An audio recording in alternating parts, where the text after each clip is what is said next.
अच्छा जी, बिस्मिल्लाहिर्रहमानिर्रहीम, अस्सलाम वालेकुम। आज हमारा जो टॉपिक है वो नेबरहुड में से है। नेबरहुड लास्ट टाइम जो मैंने वीडियो अपलोड की थी उसमें नेबरहुड मैंने आपको बताया था कि नेबरहुड ऑफ अ पॉइंट, और फिर नेबरहुड सिस्टम मैंने सिखाया था। अब उसी नेबरहुड के टॉपिक में से एक बहुत इंपॉर्टेंट थ्योरम है जिसका रिज़ल्ट बहुत ज़्यादा यूज़ होता है जगह जगह, तो मैंने सोचा कि मैं इस थ्योरम को आपको प्रूफ करके दिखा दूँ। तो इस थ्योरम का प्रूफ जो है वो हम करते हैं। इस थ्योरम की स्टेटमेंट देखते हैं। A subset of a metric space is open if and only if it is the neighbourhood of each of its point. तो ये रिज़ल्ट बहुत इंपॉर्टेंट रिज़ल्ट है। थ्योरम इसका बहुत ईजी और बहुत इंटरेस्टिंग है, लेकिन इसका जो रिज़ल्ट है वो चूँकि बहुत ज़्यादा इस्तेमाल होता है, इसलिए मैंने सोचा कि मैं थ्योरम आपको खुद से करवा दूँ। अच्छा जी, स्टार्ट करते हैं। For example, let us consider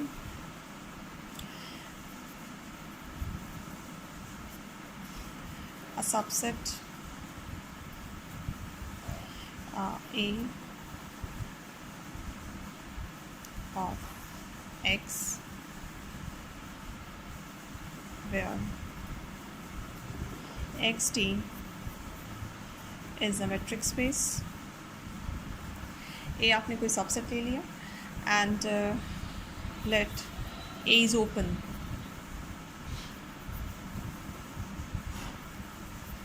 set in X, and we have to show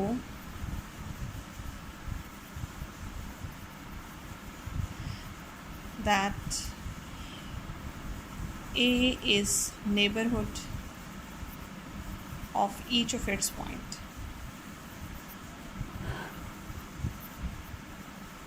ठीक है। अच्छा, नेबरहुड की यहाँ पे डेफिनेशन जो है मैं आपको थोड़ा सा रिवाइज़ करना चाहती हूँ। नेबरहुड की डेफिनेशन क्या होती है, साइड पे थोड़ी सी पिक बना के। फॉर एग्ज़ाम्पल, ये हमारे पास एक मेट्रिक स्पेस है एक्स, और ये हमारे पास एक इसका एन सबसेट है मेट्रिक स्पेस के अंदर, और कोई पॉइंट एक्स आर्बिट्रेरी हम सेलेक्ट करते हैं। हम एन में से ही सिलेक्ट करते हैं। अब ये पॉइंट जो है ये नेबरहुड, ये एन सेट जो मैंने बनाया है बेसिकली ये नेबरहुड है इस पॉइंट आर्बिट्रेरी पॉइंट एक्स का। अगर आपको एक ओपन सेट मिल जाए इस तरह का, ये यू ओपन सेट है जो कि एक्स और एन के दरमियान है। इसको लिखते ऐसे हैं कि if for x there exist in open set U that is contain in N, then N is the neighbourhood of x. ठीक है, N is neighbourhood of x. अब ये जो रिलेशन होता है, मैंने साइड पे लिख दिया, ये रिलेशन होता है किसी पॉइंट का नेबरहुड कोई सेट कैसे बनता है अगर उस पॉइंट और सेट के दरमियान आपको एक ओपन सेट मिल जाए। ठीक है जी। अब इस तरफ आते हैं। इस तरफ ये है कि हमारे पास ए जो है वो एक इट्सेल्फ एक ओपन सेट है। यहाँ पे जब हम डेफिनेशन नेबरहुड की पढ़ रहे थे तो वहाँ डेफिनेशन में मैंने कहीं आपसे ये जिक्र नहीं किया था कि एन इट्सेल्फ एक ओपन सेट है। थोड़ा सा मैंने एंड में शायद बताया हो कि अगर ये ओपन सेट होता है तो ये अपने पॉइंट्स का नेबरहुड होता है, लेकिन यहाँ पे कंडीशन ऐसी कुछ नहीं है नेबरहुड की डेफिनेशन में, बेसिक डेफिनेशन में, कि N should be open set. N open भी हो सकता है, एन क्लोज भी हो सकता है, एन जो है नीदर ओपन नॉर क्लोज, कुछ भी हो सकता है। बहरहाल किसी भी पॉइंट का अगर एन नेबरहुड बनना चाहता है तो उसके लिए एन और उस पॉइंट को ये कंडीशन जो है वो सेटिस्फाई करना होगी। अब यहाँ पे आते हैं। यहाँ पे मुझे ये शो करना है कि ए जो है वो अपने ही हर पॉइंट का नेबरहुड है। अगर ए अपने ही हर पॉइंट का नेबरहुड है, it's mean to be this कि इसके लिए मैं फिगर ऐसे बनाऊँगी कि ये मेरे पास, ये तो मैंने आपको डेफिनेशन समझा दी ना, ऐसे इसको साइड पे कर लें।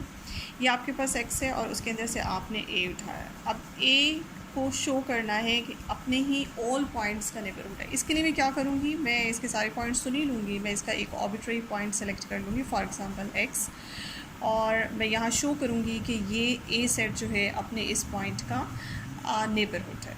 Let's x be any element of A, or then since A is open set in X, we can write it as X belongs to A and A is contained in A। ये जो equation है इसको आपको समझना, देखिए मेरा target यहाँ पे ये था कि मैं ये दिखाऊं कि x जो मैंने आर्बिट्रेरी एलिमेंट a में से उठाया था, ए इस आर्बिट्रेरी एलिमेंट अपने ही इस एलिमेंट का नेबरहुड है। और नेबरहुड के लिए ये डेफिनेशन मैंने आपको इसलिए पहले ही रिवाइज़ करा दी। इसमें क्या होता है कि जिस सेट को नेबरहुड बनना होता है, उस सेट और उस एलिमेंट के दरमियान आपको एक ओपन सेट चाहिए होता है। यहाँ पे तो ओपन सेट, कोई भी ओपन सेट यू ये कैरेक्टर सेटिस्फाई करता है, लेकिन इस केस में मुझे इस यू की जगह ए खुद ये कैरेक्टर सेटिस्फाई करता हुआ मिला। और ये बहुत ईजी है दिखाना, क्योंकि ए खुद ओपन है, इसलिए इस ओपन सेट यू की जगह ए ने खुद ले ली। आपको ज़रूरत ही नहीं है कि आप अलग से कोई ओपन सेट यू इंट्रोड्यूस कराएं जिसमें, या उसको फाइंड आउट करें या उसको तलाश करें जिसमें एक्स कंटेन हो और वो यू जो है आपका ए में कंटेन हो। आपको यहाँ पे ज़रूरत ही नहीं है। आप ए को ही उस यू की रिप्लेसमेंट में बहुत आराम से लिख सकते हैं। और ये देखें, ये इक्वेशन बहुत आराम से सेटिस्फाई, बिकॉज ए अपना ही एक ओपन सबसेट है, तो आपको अलग से कोई यू ओपन सबसेट तलाश करने की ज़रूरत नहीं है। आप इसी को दिखा सकते हैं कि एक्स इस ओपन सेट में कंटेन्ड है और ये open set is itself subset of A. तो यहाँ पे चूँकि ए सेट जो है, अगर ये ओपन है तो ये अपने हर एलिमेंट के लिए उस ओपन सेट की रिप्लेसमेंट भी कवर कर लेगा। तो इसलिए हम यहाँ पे कह सकते हैं this implies A is neighbourhood of x and hence A is neighborhood of each of its point। ठीक है जी, अपने हर पॉइंट का नेबरहुड बन गया, हेंस प्रूव्ड। अब इसका हमने कॉन्वर्स पार्ट करना है। कॉन्वर्सली में आपने क्या लेट करना है? आपने यही लेट करना है जो आपने पहले पार्ट में प्रूव किया, वो आपने यहाँ पे लेट करना है। और अपने इस हिस्से में जो लेट किया था, पिछले हिस्से में जो आपने लेट किया था, यहाँ पे आपने प्रूफ करके दिखाना है। खैर मैं वो वाला पोर्शन लिख रही हूँ। We have to show here that A is open set in X. आपको ये शो करके दिखाना है ए जो है वो एक्स के अंदर एक ओपन सबसेट है, जबकि आपकी एजम्पशन यहाँ पे क्या है, and suppose A is neighborhood of each of its point। ठीक है जी, ये अपने हर पॉइंट का नेबरहुड है। एंड हमने शो ये करके दिखाना है कि A जो है वो ओपन सेट है। अच्छा जी, इसका कॉन्वर्स पार्ट इस तरह से है कि आपने यहाँ पे लेट किया हुआ है essence A is the neighborhood of each of its point। This implies for all x belongs to A, there exists some open set Ux such that x belongs to Ux and Ux is contained in A। अब ये कैसे आया? अब चूँकि आपकी assumption ही ऐसी है, आपकी एजम्पशन है कि ए जो है वो नेबरहुड है अपने हर पॉइंट का। अब चूँकि अपने हर पॉइंट का नेबरहुड है, तो आपने इसमें से कोई भी एक आर्बिट्रेरी पॉइंट लिया और यहाँ फॉर ऑल लिख लिया, क्योंकि ये काम जो मैं एक एलिमेंट पे करके दिखा रही हूँ ये इसके हर एलिमेंट के लिए ट्रू है। आपने इसका एक एलिमेंट उठाया और आपने कहा चूँकि ये ए नेबरहुड है इस एक्स का, दैट्स वाई उसके करस्पॉन्डिंगली यहाँ एक ओपन सेट ज़रूर ऐसे एग्जिस्ट करेगा कि जिसमें एक्स कंटेन है और वो ओपन सेट ए में कंटेन करता है। ये कैसे? ये मैंने क्या किया, ये मैंने डेफिनेशन ऑफ नेबरहुड को सेटिस्फाई करवाया है। ठीक है जी, ये नेबरहुड की डेफिनेशन को मैंने सेटिस्फाई करवा के दिखाया है यहाँ पे। अच्छा जी, यहाँ पे u के सबस्क्रिप्ट पे मैंने x इसलिए डाला because u is an open set and that is being selected with respect to the element x। ये ओपन सेट इस एलिमेंट की रिस्पेक्ट से मैंने सेलेक्ट किया है, दैट्स वाई मैंने उसके सबस्क्रिप्ट में x डाल दिया, ताकि पता चले कि हर एलिमेंट जब आप x a से सेलेक्ट करेंगी यहाँ से, उसके करस्पॉन्डिंगली जो भी आपके पास ओपन सेट आएगा उसके सबस्क्रिप्ट में आप वही एलिमेंट डाल दें, ताकि पता चले कि ये ओपन सेट आपने किस एलिमेंट के करस्पॉन्डिंगली सेलेक्ट किया है। ठीक है जी, ये इक्वेशन आपके पास आ गई है, इसको आप रखें, इसको 1 कह दें। अब हमने कहाँ जाना है? हमने जाना है इस तरफ के we have to show that A is open set. अगर आपको ओपन सेट की डेफिनेशन याद नहीं है तो मैं आपको थोड़ा सा रिमाइंड करा दूँ कि ओपन सेट की डेफिनेशन कैसे होती है। फॉर एग्ज़ाम्पल, ये आपके पास एक मेट्रिक स्पेस है और ये आपके पास एक सेट ए है, और यही सेट अगर हमने इस सेट को ओपन सेट दिखाना है तो इस सेट के अंदर पाए जाने वाले हर एलिमेंट को ये काम करना होगा जो मैं नीचे लिखूँगी. For example, for all the elements of the set A there exist some open sphere SR A such that A is contained in that open sphere and that open sphere is contained in A. ये जी आपके पास मैंने side पे आपको revise करा दी है. ये open set की definition होती है. फॉर एग्जांपल इस केस में हमने यहाँ सेट ए लिया हुआ है. इस सेट ए को अगर मुझे ओपन दिखाना है तो इसमें से रैंडमली कोई एक एलिमेंट उठाऊंगी और वो एलिमेंट बाकी सारे एलिमेंट्स की रिप्रेजेंटेशन करेगा. वो एलिमेंट ये काम करेगा, यानी कि जो definition of the open set है वो उसको सेटिस्फाई करेगा. वो डेफिनेशन क्या है कि अगर आप उस एलिमेंट को एक एलिमेंट सेलेक्ट करते हैं और उसके अराउंड एक ओपन सेट बनाते, ओपन स्फीयर बनाते हैं, और वो ओपन स्फीयर ए के अंदर ही आ जाता है. जस्ट लाइक दिस, ए इस ओपन स्फीयर में कंटेन है और वो ओपन स्फीयर ऐसा है जिसका सेंटर ए पे है, और वो ओपन स्फीयर ए के अंदर कंटेन हो जाता है. तो फिर इसका मतलब ये है कि ये काम एक आर्बिट्रेरी एलिमेंट नहीं किया. अगर हर एलिमेंट ए का, इसीलिए मैंने यहाँ पे फॉर ऑल लिखा है ना, फॉर ऑल लिखा है कि सारे एलिमेंट अगर ये काम कर देते हैं तो फिर ए सेट जो है वो ओपन सेट हो जाता है. ठीक है. अभी हम इसी तरह से नेबरहुड की डेफिनेशन से ही इसको ओपन सेट की तरफ लेके जाएंगे. आपने यहाँ पे क्या करना है, देखिए आपकी ये जो डेफिनेशन है नेबरहुड की, ये हर पॉइंट एक्स के ऊपर सेटिस्फाई होती है, क्योंकि आपने कहा है कि A is the neighbourhood of each of its point. यहाँ तो आपने एक एलिमेंट को करके दिखाया. अब आप क्या करेंगे, आप यहाँ पे अगर इस तरह से यूनियन ले लें, इस इक्वेशन में यूनियन ले लें, इसको सेट बना लें और union of all the elements of A, तो फिर आपको यूनियन अप्लाई करना पड़ेगा हर तरफ.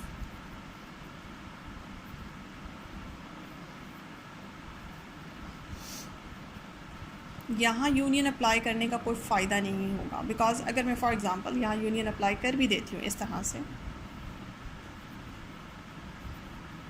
तो ये एक ही एलिमेंट्स का यूनियन है, और ए के जितने भी एलिमेंट्स हैं उन सबको यूनियन करने के बाद आंसर में हमारे पास ए ही आएगा. इसलिए यहाँ पे यूनियन अप्लाई करने का कोई फ़ायदा नहीं है, आपको आंसर में ए ही मिलेगा. आपने किया क्या, आपने बेसिकली ये अभी जैसे मैंने आपको बताया कि ये मैंने एक एलिमेंट के ऊपर काम करके दिखाया है नेबरहुड वाला. ए सिर्फ अपने किसी एक एक्स एलिमेंट का नेबरहुड नहीं है, बल्कि अपने सारे एलिमेंट्स का नेबरहुड है. आप वन बाय वन इसमें से एक्स सेलेक्ट करती जाएंगी, उसके करस्पॉन्डिंगली वन बाय वन आपके पास हर एक्स के करस्पॉन्डिंगली एक ओपन सेट आएगा, और वो ओपन सेट वही काम करेगा जो इस वक्त यहाँ पे काम हो रहा है, यानी कि एक्स वो पॉइंट उस ओपन सेट में कंटेन है, वो ओपन सेट उस सेट ए में कंटेन है. आपने फॉर एग्ज़ाम्पल आपके पास ए सेट के अंदर 50 एलिमेंट्स हैं. फॉर एग्ज़ाम्पल यहाँ हम सपोज़ करें कि हमारे पास ए सेट के अंदर 50 एलिमेंट्स हैं. आप 50 के 50 एलिमेंट्स के ऊपर इस तरह की इक्वेशंस बनाएं और फिर बाद में उन 50 इक्वेशंस को यूनियन कर लें. तो यही काम मैंने यहाँ पे किया हुआ है. ये आपको जो यूनियन नज़र आ रहा है, बेसिकली इस तरह की सारे एलिमेंट्स जिनके ऊपर आप ये इक्वेशन बना रही हैं, उन सारी इक्वेशंस को मैंने समझे कि सम अप कर लिया. उन सब इक्वेशन को सम अप कर लिए, क्योंकि ये सारा काम हो रहा है with respect to the selection of the element x. आप एक्स एलिमेंट एक एलिमेंट सेलेक्ट करती हैं और उसकी रिस्पेक्ट से ये सारा काम करती हैं. तो आपने क्या करना है, आप यहाँ पे यूनियन लगा दी, यानी कि वो सारे एलिमेंट्स जो वन बाय वन आप एक्स सेलेक्ट करती हैं एक्स की शक्ल में, उन सबको यूनियन कर लें. तो आपको पता है कि सारे एलिमेंट्स एक्स के सारे एलिमेंट्स के ऊपर ये एप्लीकेबल ये इक्वेशन है. तो जब आप सारे एलिमेंट्स को यूनियन करेंगे तो आपके पास आंसर में इस तरह की चीज़ आएगी. और फाइनली ये क्या है, इसको जब आप यूनियन करें तो आंसर में आपके पास ए ही आएगा. क्यों? क्योंकि यहाँ पे एक्स के सारे एलिमेंट्स यूनियन हो रहे हैं. तो एक्स के सारे ए के सारे एलिमेंट्स यूनियन हो रहे हैं. ए के सारे एलिमेंट्स यूनियन होने के बाद आपके पास ए ही आंसर में आएगा.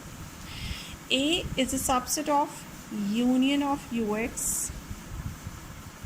for x belongs to a and this is contained in a. क्योंकि इसका आंसर भी आपके पास, क्योंकि x के सारे एलिमेंट्स के करस्पॉन्डिंगली जो आपने a's लिए हैं, यहाँ पे a जो है वो सब यूनियन होके आपके पास फाइनल a ही आएगा. अब इस इक्वेशन में क्या है, this is just like a is a subset of second set and second set is a subset of a. तो this implies a is equals to the union of ux. ना what is this, right hand side क्या है, इसके ऊपर ज़रा सा गौर कर लें। राइट हैंड साइड जो है वो आपके पास, ये आपके पास यू एक्स क्या था, यू एक्स आपने एक ओपन सेट सेलेक्ट किया था, और ओपन सेट किस तरह से सिलेक्ट किया था, एक्स के करस्पॉन्डिंगली, हर एलिमेंट के करस्पॉन्डिंगली एक एलिमेंट आपने उठाया ए में से और उसके करस्पॉन्डिंगली आपने एक ओपन सेट सेलेक्ट किया। So this is the collection of all the open sets with respect to the elements of the set A. यूँ समझें कि ये आपके पास, अब ए जो है आपके पास चाहे फिनाइट है चाहे आपके पास इन्फिनिट है।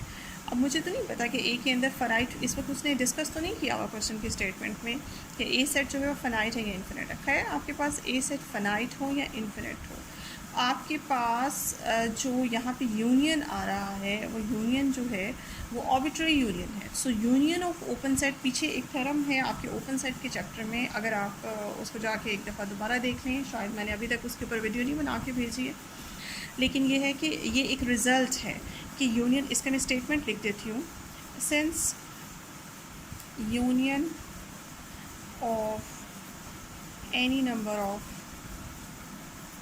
Open sets is open. So आपके पास, मैं बताने का मकसद ये है कि राइट हैंड साइड पे जो ये चीज़ पड़ी हुई है, ये ओपन सेट्स का यूनियन है। और कितने ओपन सेट्स हैं, आर्बिट्रेरी यूनियन है। सो आपके पास ओपन सेट्स का यूनियन भी एक ओपन सेट ही होता है। तो फाइनली आपके पास ए इज़ इक्वल्स टू, इसको रीनेम कर लें, फॉर एग्जांपल इसको सी कह लें। सो इनके यूनियन से जो आपके पास आंसर आया है वो सी सेट आया। तो सी सेट आपके पास क्या है, एक ओपन सेट है, और ए जो है वो इस सी सेट के बराबर है। It's mean to be this कि C is open, that's why A is open, और यही हमारा टारगेट था। This implies A is open set in X, hence proved. अब आपका कॉन्वर्स पार्ट भी प्रूव हो गया, आपने दोनों पार्ट अपने प्रूव कर लिए। सो इसको, इस रिज़ल्ट को अपने याद रखिएगा, क्योंकि ये रिज़ल्ट जो है वो आगे जाके बहुत जगहों पे इस्तेमाल होता है। सो प्लीज़ अगर ये वीडियो देख रहे हैं तो आपने इस वीडियो को लाइक करना है और मेरे चैनल को सब्सक्राइब ज़रूर करें, ताकि आपको हर अगली आने वाली वीडियो जो है वो उसका नोटिफिकेशन मिल जाए। Thank you so much.